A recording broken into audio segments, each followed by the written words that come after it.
ஸ்ரீ காளிமாதா ஜோதிடம் உலக புகழ்பெற்ற ஜோதிடர் பண்டித் மகாராஜா. காதல், கல்யாணம், உத்தியோகம், வியாபாரம், கல்வி, குழந்தை பாக்கியம் மற்றும் மந்திர சூனிய பிரச்சனைகளுக்கு நிரந்தர தீர்வு. வணக்கம். மீண்டும் மற்றும் ஒரு ராஜ்யம் நிகழ்ச்சியினூடாக சந்தித்திருக்கின்றோம்.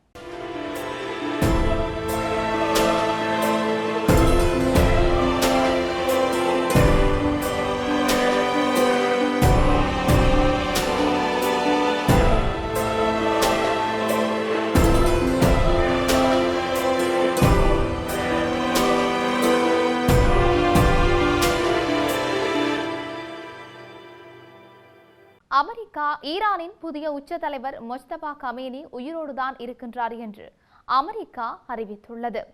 மொஜ்தபா அதிகாரப்பூர்வ பேச்சுவார்த்தைகளில் அதிக அளவில் ஈடுபட்டு வருகின்றார் என்று அமெரிக்க ராஜாங்க செயலாளர் மார்க்கோ ரூபியோ தெரிவித்திருக்கின்றார்.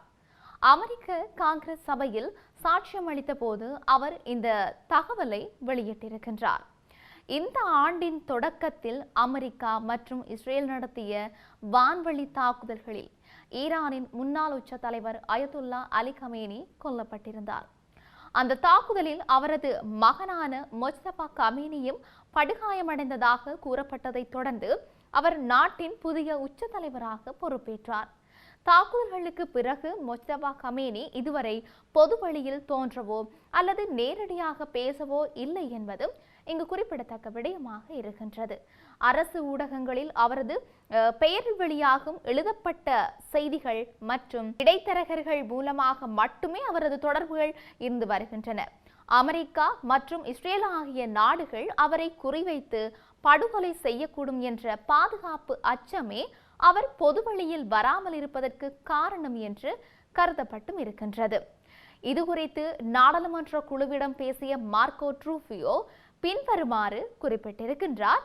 அதாவது, அந்த நாட்டின் அரசியல் கட்டமைப்பில் பல தலைவர்களுக்கு என்ன நடந்தது என்பதை நாம் அறிவோம். எனவே தற்போதைய சூழலில் பொதுவழியில் தோன்றுவது அவர்களுக்குள்ளேயே பரிந்துரைக்கப்பட வாய்ப்பில்லை என்று ரூபியோ தெரிவித்திருந்தார்.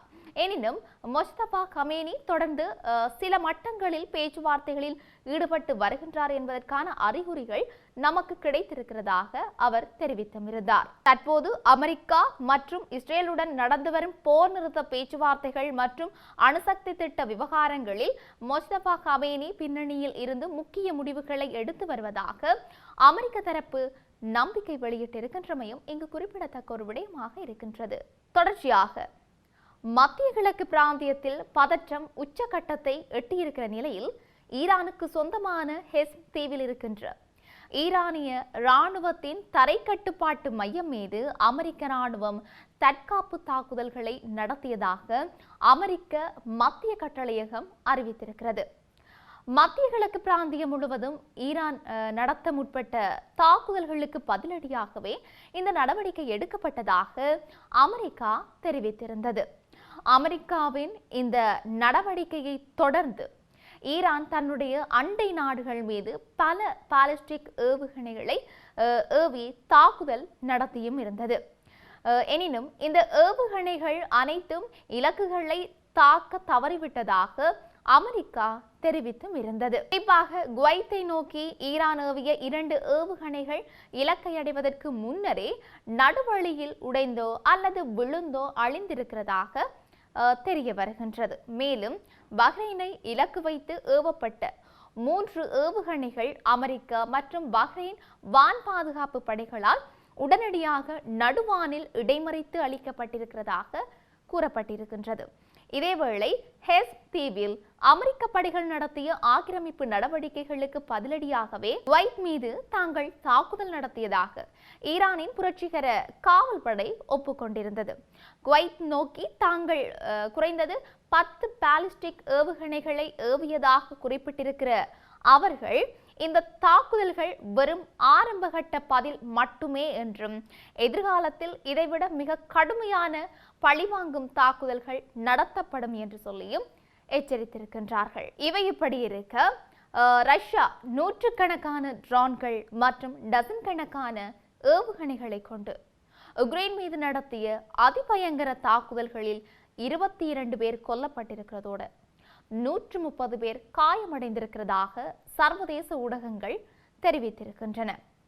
தலைநகர் கீவ் மற்றும் டினிப்ரோ உள்ளிட்ட முக்கிய நகரங்களை இலக்கு வைத்து நடத்தப்பட்ட இந்த தாக்குதல்களை தொடர்ந்து இரண்டாவது இரவாகவும் ரஷ்யா புதியதொரு தாக்குதலை தொடங்கக்கூடும் என்று உக்ரைன் ஜனாதிபதி வோலோடிமிர் ஜெலன்ஸ்கி எச்சரித்திருந்தார். ரஷ்யாவின் கட்டுப்பாட்டில் இருக்கின்ற லுஹான்ஸ்க் பிராந்திய தங்கும் விடுதியொன்றின் மீது கடந்த மாதம் நடத்தப்பட்ட ட்ரோன் தாக்குதலுக்கு பதிலடியாகவே இந்த தாக்குதல் நடத்தப்பட்டிருக்கிறதாக கூறப்படும் நிலையில் அந்த விடுதி மீதான தாக்குதலை ஜெலன்ஸ்கி நிர்வாகம் மறுத்திருக்கின்றமையும் குறிப்பிடத்தக்கது. கடந்த ஒரு மாதத்திற்குள் கீவ் மீது நடத்தப்பட்ட 3வது கடுமையான தாக்குதல் இது என்று தெரிவிக்கப்பட்டும் இருக்கின்றது. தற்போதைய சூழலில் உக்ரைன் போர் தொடர்பான அமெரிக்காவின் மத்தியஸ்த பேச்சுவார்த்தைகள் முடங்கியிருக்கின்ற நிலையில் உக்ரைன் வான் பாதுகாப்பிற்கு தேவையான ஆயுத பற்றாக்குறை நிலவுவதாக ஜனாதிபதி ஜெலன்ஸ்கி மீண்டும் கவலை வெளியிட்டிருந்தார். தற்போது இருக்கின்ற வான் பாதுகாப்பு விநியோக நிலைமையை கொண்டு ரஷ்யாவின் கணிசமான ஏவுகணைகளை இடைமறிக்க முடியாது என்று குறிப்பிட்டிருக்கின்ற அவர் கூடுதல் பேட்ரியாட் ஏவுகணை இடைமறிப்பான்களை வழங்குமாறு அமெரிக்காவிடம் அவர் கோரிக்கை விடுத்திருந்தார். இதற்கிடையில் உக்ரைன் ராணுவம் பொதுமக்கள் மீது நடத்திய தாக்குதல்களை தொடர்ந்து போர் ஒரு புதிய பரிமாணத்திற்குள் நுழைந்திருக்கிறதாக ரஷ்யா அறிவித்திருக்கிறதோடு வெளிநாட்டினரை கீவ் நகரை விட்டு வெளியேறுமாறும் ரஷ்யா வலியுறுத்தி இருக்கின்றமையும் இங்கு சுட்டிக்காட்டத்தக்கது. இவையொருபுறம் இருக்க, ஹார்மோஸ் நீரிணையில் அமெரிக்கா விதித்திருக்கின்ற கடற்படை முற்றுகையின் ஒரு பகுதியாக ஈரான் நோக்கி பயணித்துக் கொண்டிருந்த எண்ணெய் கப்பல் ஒன்றை தாக்கி முடக்கியிருக்கிறதாக அமெரிக்கா தெரிவித்திருந்தது. நாட்டின் கொடியுடன் பயணித்த MT லெக்ஸி என்ற அந்த கப்பலின் பணியாளர்களை தொடர்ச்சியான எச்சரிக்கைகளை புறக்கணித்ததை அடுத்து அமெரிக்க விமானம் ஒன்று அதன் என்ஜின் அறை மீது ஏவுகணை தாக்குதல்களை நடத்தியதாக அமெரிக்க மத்திய கட்டளை பணியகம் தெரிவித்திருந்தது. குறித்த எண்ணெய் ஏற்றி செல்லும் கப்பல் தாக்கப்பட்ட தருணத்தை காட்டும் காணொளி ஒன்றையும் அமெரிக்க மத்திய கட்டளையகம் வெளியிட்டிருக்கிறது. எனினும் ஈரான் இந்த விவகாரம் குறித்து பகிரங்கமாக எந்த ஒரு கருத்தும் தெரிவிக்கவில்லை.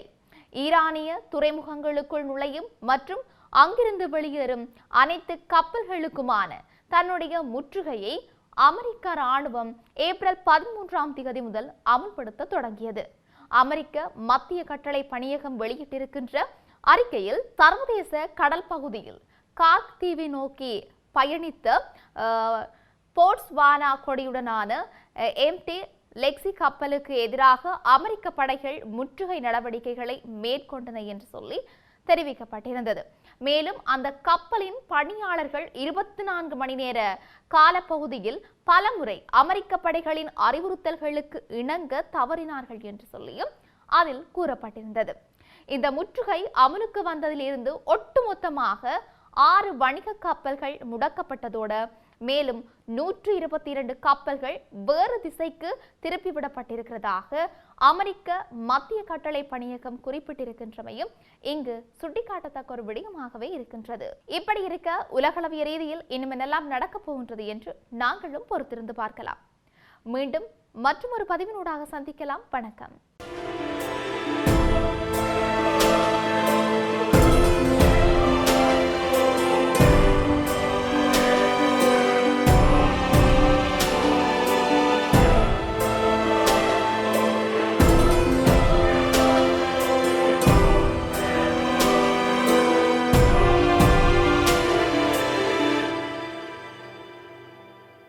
ஸ்ரீ காளிமாதா ஜோதிடம் உலக புகழ்பெற்ற ஜோதிடர் பண்டித் மகாராஜா. காதல், கல்யாணம், உத்தியோகம், வியாபாரம், கல்வி, குழந்தை பாக்கியம் மற்றும் மந்திர சூனிய பிரச்சனைகளுக்கு நிரந்தர தீர்வு.